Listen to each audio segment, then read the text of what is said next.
Hi viewers, welcome to our channel. ప్రస్తుతం మనతో పాటు ఇమ్మంది రామారావు గారు సీనియర్ జర్నలిస్ట్ ఉన్నారు. వారితో ఒకసారి మాట్లాడదాం. సార్ నమస్కారం. సార్ నమస్తే. చంద్రబాబు నాయుడు గారు ప్రమాణ స్వీకారం తర్వాత తిరుమల తిరుపతి దేవస్థానం సందర్శించుకొని అక్కడ ఒక స్టేట్మెంట్ ఇచ్చారు. సార్, తిరుమల తిరుపతి దేవస్థానం నుంచే తన ప్రక్షాళన మొదలు పెడుతున్నాం, ఇక్కడ ఎన్నో అవకతవకలు జరిగాయి, వీటన్నింటినీ కూడా సాల్వ్ చేస్తామని చేసి ఆయన చెప్పడం చూస్తున్నాం. సార్, మరి ఆయన తీసుకునే నిర్ణయం పట్ల మీ ఒపీనియన్ ఏంటి సార్? అంటే ఇక్కడ తిరుమల తిరుపతి దేవస్థానం నుంచి రాజకీయాలు మాట్లాడలేదు. అవును, అంటే ఆలయ ప్రస్తావనే తీసుకొచ్చారు. తిరుమల తిరుపతి దేవస్థానంలో ఇప్పుడు పూర్తిగా అవినీతిమయం అయిపోయింది. ఈ వీడియో చూస్తే ఒకవేళ చంద్రబాబు నాయుడు ఏ విషయాల్లో ఆయన ప్రక్షాళన చేయాలనుకున్నాడో తెలియదు, కానీ 2-3 విషయాలు చెప్పాడు. ఆలయ ప్రతిష్ట దెబ్బతినకుండా కాపాడుకుంటామని చెప్పి, ఎవరైనా తప్పు చేసినట్టయితే తప్పకుండా పనిష్మెంట్ అనుభవిస్తారు, అలా అనుభవించిన వాళ్ళని మనం చూసామని చెప్పారు. ఇక్కడ ప్రక్షాళన చేయవలసిన విషయాల గురించి మనం మాట్లాడుకుందాం. కింద నుంచి మాట్లాడదాం. కింద మీరు అంటే పైన టెంపుల్లో ఎప్పుడూ రూములు దొరకవు. ఎవరికో ఆన్లైన్లో బుక్ చేసుకున్న వాళ్ళకి, ఎవరో దళారులు బుక్ చేసే వాళ్ళకి తప్ప మామూలుగా బుక్ కావు.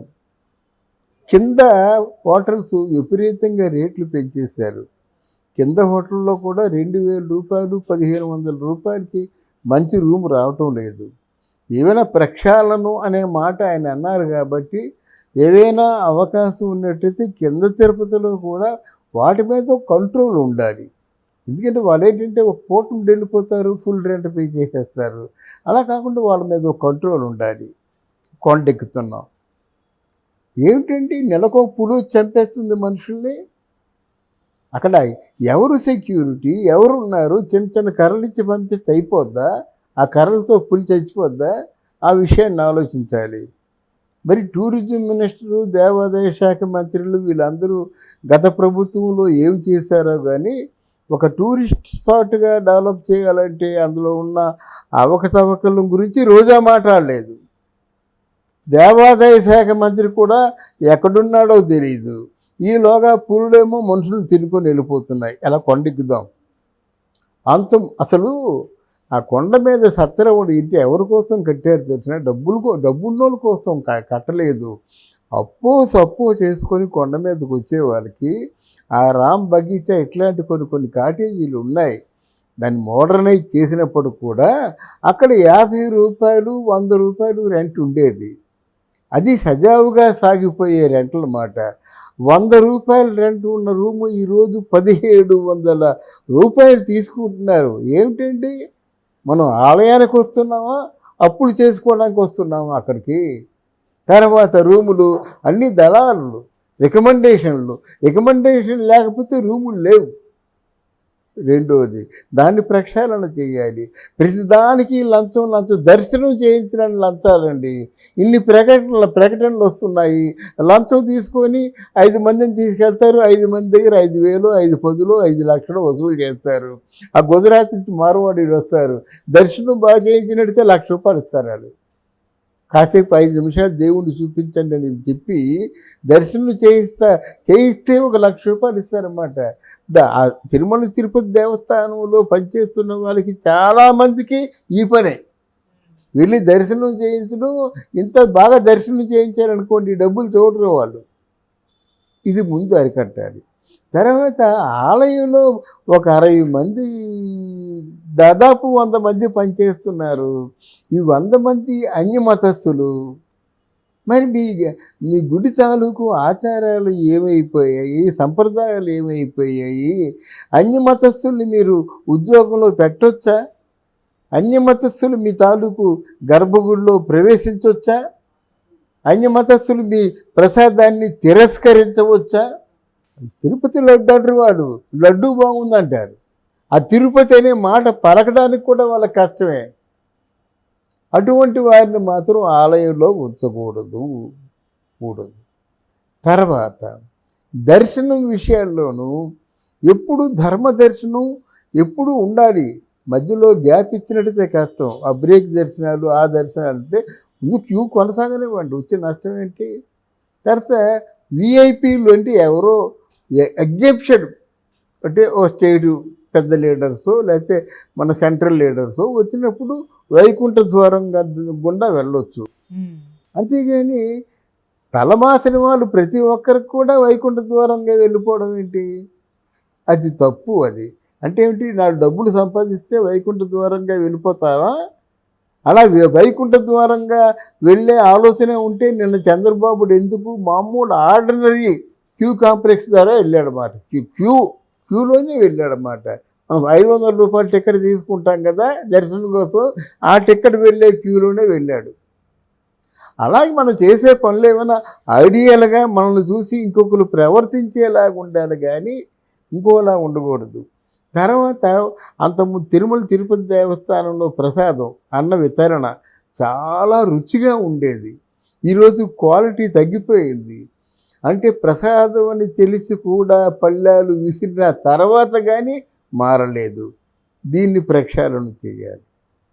ఒకటి ముఖ్యంగా వేద పండితులు వాళ్ళు అంటే ఉచ్చరించినటువంటి మంత్రాలు తిరుపతి తిరుమల అంటే గుడి చుట్టూ కొండల మీదుగా వస్తుండేవి. తిరుమల వెళ్ళే వారికి ఓ ప్రత్యేకమైనటువంటి అనుభూతి. ఆ చల్లని గాలిలో ఓం వెంకటేశాయ అని ఒకటి, వాగ్గేయకారుడు అన్నమయ్య రచించిన పాటలు ఒకటి, మనం ఎప్పుడూ విన్నటువంటి సంగీతం మనల్ని మనసు హత్తుకుంటుంది అన్నమాట. ఆ పాట వింటే తిరుపతి గుర్తుకొస్తుంది అన్నమాట. ఒకప్పుడు మన విజయవాహిని ప్రొడ్యూసరు బి నాగిరెడ్డి ఏం చేశారంటే ఆ తిరుమల మీద శంకు చక్రం శంఖ చక్రనామాలు పెట్టారన్నమాట. అది ఎంత ఆభరణంగా ఉండేదండి ఆ రోజుల్లో. ఎవరు వెళ్ళినా శంకర చక్ర నామాలు ఉండేవి. ఇప్పుడు ఏమి డెవలప్ చేశారు?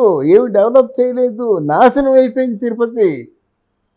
అరే కొండని అలాగే చూస్తారా? కొండ మీద ప్రేక్షకులు అంటే భక్తులు ఆ భక్తి పారవశ్యంలో చూడడానికి మనం ఏం పెడుతున్నాం అక్కడ? చివరికి వైసీపీ జెండా తాలూకు లైట్లు పెడుతున్నాం. కరం కాలిపోయింది. మీలో ఎవరికైనా బుద్ధి జ్ఞానం ఉంటే ఆలోచించి వాటిని ప్రక్షాళన చేయండి. భక్తులు వచ్చారండి, 4 చూడాలి కదా. ఆ రోజు శంకు చక్రం నామం ఈ 3 చూడడానికి ఎంతమంది బయలుదేరి వచ్చేవారు, అక్కడ కూర్చుండేవారు అన్నమాట. తర్వాత అక్కడ చిన్నపిల్లల కోసం ఏమి చేస్తున్నారు ఆలోచించారా? కొంతమంది భక్తులకి కనీసం 100 రూపాయలు రూములే లేవండి, ఏమీ లేవు, రూము తీసుకోలేరు. వాళ్ళకి ఒక ఓపెన్ ప్లాట్ఫారాలు ఏమైనా సిద్ధం చేశారా? వాళ్ళ మీద కేర్ తీసుకునేటువంటి ఎవరైనా ఉద్యోగస్తుల్ని సిద్ధం చేశారా? బాబు మా దగ్గర అద్దె కట్టడానికి డబ్బులు లేవు, మీకు పడుకుంటాం, రాత్రికి పడుకొని ఉదయం లేచి కోనేరులో స్నానం చేసి వెళ్ళిపోతాం అంటారు. వాడి మీద ఎవరు తీసుకుంటున్నారండి? అసలు జాగ్రత్తలు తీసుకుంటున్న వాళ్ళు ఎవరు? అది ఇదంతా శ్రీవారి సేవ అంతకుముందు బాగుండేది. ఆ శ్రీవారి సేవకి వచ్చేటువంటి వాళ్ళకి సరైన రక్షణ లేదు. వాళ్ళు ఏదో తిరుమల తిరుపతి దేవస్థానంలో దేవుణ్ణి చూద్దామని వస్తారు. దేవుణ్ణి చూడడానికి వచ్చినప్పుడు సరైన రక్షణ ఉండాలి కదా. అక్కడ రక్షణ లేదు. అందుకు ఇప్పుడు శ్రీవారి సేవ కోసం ఎవరు రావటం లేదు, భయపడుతున్నారు అన్నమాట. వాళ్ళు ఒకందుకు వస్తున్నారు, అక్కడ ఉన్నటువంటి ఉద్యోగస్తులు వాళ్ళని మిస్యూజ్ చేస్తున్నారు. వీటన్నిటి మీద లేక ఉండాలి. ఈ పాన బరాకులు గుట్కాలు ఉండకూడదు, మద్యం ఉండకూడదు, స్పెషల్ బ్రాండు సారా సీసాలుగా ఈ బ్రాందీలు విస్కీలు ఇంకేవి ఉంటాయి చూసారా, అవి రూముల్లో వస్తున్నాయి. ఏసీ రూముల్లో రహస్యంగా వస్తున్నాడు. ఆ బాటిల్ 1500 రూపాయలు అంటే 3000 రూపాయలకి ఇస్తున్నాడు. ఎందుకంటే వివరాలు నేను చెప్తున్నాను. 3000 రూపాయలంటే తీసుకొచ్చి ఇస్తాడనమాట. తలుపులు వేసేసుకుంటారు. అది తెలిసి చేసినా తెలియ చేసినా ఇవన్నీ ద్రోహాలే కదా. అన్ని మతస్థులు వచ్చినప్పుడు ఏమో వాళ్ళు విట్నెస్ సంతకం పెట్టి ఈ దేవుణ్ణి నేను విశ్వసిస్తున్నాను అని సంతకం పెట్టి లోపలికి వెళ్ళాలి. ఎవరైనా సరే, whatever he may be. తెల్లగా వెళ్ళిపోవడమేనా? అంటే మీకు నిష్ఠ నియమాలు ఏవి లేవా? కనుక చాలా అక్కడ ప్రక్షాళనం అంటే ఈ ప్రభుత్వ ప్రక్షాళనతో పాటు తిరుమల దేవాలయాన్ని కూడా ప్రక్షాళనం చేయండి. తర్వాత అక్కడ ప్రధాన అర్చకులు ఉన్నారు కదా, వాళ్ళు అబద్ధాలు చెప్పేవాళ్ళు కాదు, భక్తితో ఉన్నటువంటి నిష్ఠా గరిష్ఠుల్ని పెట్టండి. అదిగో పింక్ డైమండు చంద్రబాబు నాయుడు తాలూకు దిండి కింద ఉందని చెప్పిన ప్రధాన అర్చకులు మళ్ళీ ఒక సంవత్సరం పోయిన తర్వాత అక్కడ పింక్ డైమండ్ లేదు, ఏమీ లేదు, నేనే అబద్ధం చెప్పాను అంటాడనమాట. ఓ ప్రధాన అర్చకుడు అబద్ధం చెప్పొచ్చా? స్వామివారిని చేతులతో ముట్టుకొని అశుద్ధి చేసేటువంటి, మైల శుద్ధి చేసేటువంటి ప్రధాన అర్చకుడు చెప్పొచ్చా? దాన్ని ప్రక్షాళన చేయండి. తర్వాత తిరుమల తిరుపతి దేవస్థానంలో భక్తులు ఇచ్చే సొమ్ము స్వామివారిది. దాన్ని ఎందుకు ముట్టుకుంటారు మీరు? ఎంత కెలామిటీస్ వచ్చాయని? అంటే స్వయంగా ఆలయ ప్రధాన పూజారే మీరు దయచేసి తిరుమల తిరుపతి దేవస్థానం తాలూకు హుండీలో డబ్బులు వేయొద్దు అని ప్రకటన ఇచ్చినంత వరకు వెళ్ళిందంటే ఆ డబ్బుని ఎలా ప్రభుత్వం అయితే మాత్రం ప్రభుత్వానికి స్వామివారికి సంబంధం లేదు.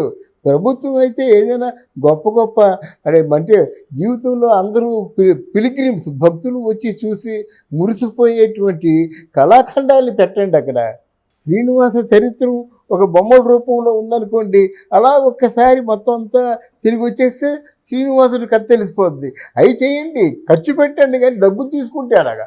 అందువల్ల ఇవన్నీ ప్రక్షాళన ఉంటే అక్కడ చేయాలి. తర్వాత పాపభీతి ఉన్నవాడికి ఎలాగైనా మంచిగానే ఉంటాడు. ఈయనకి ఇప్పుడు పాపభీతి కూడా మొదలయ్యింది చంద్రబాబు నాయుడికి. ఇంతకాలం పరిపాలించింది పరిపాలన కాదు, ఇదే చివరి పరిపాలన అన్నమాట. జీవితంలో ఎవరికైనా లాస్ట్ బట్ ఆ సేదను చాలా గొప్పదే ఉంటుందన్నమాట. మనమేనా చాలామందికి ఏంటంటే ఆయుష్ తీరిపోయే పరిస్థితి వస్తుంది. ఒక 80-90 సంవత్సరాలు వస్తే వాడు చూడండి, వాడు దాచిన డబ్బంతా నిధులు నిక్షేపాలు ఇవన్నీ కూడా దేవుడికు, భక్తులకు, స్కూల్స్కు, దేవాలయాలకు, ఇప్పుడు కొంతమంది అనాథలకు ఇలా ఇచ్చేస్తారన్నమాట. ఎందుకంటే వాడు చచ్చిపోతాడని తెలుసు. అలాగే ఈయన పదవి దీంతో లాస్ట్.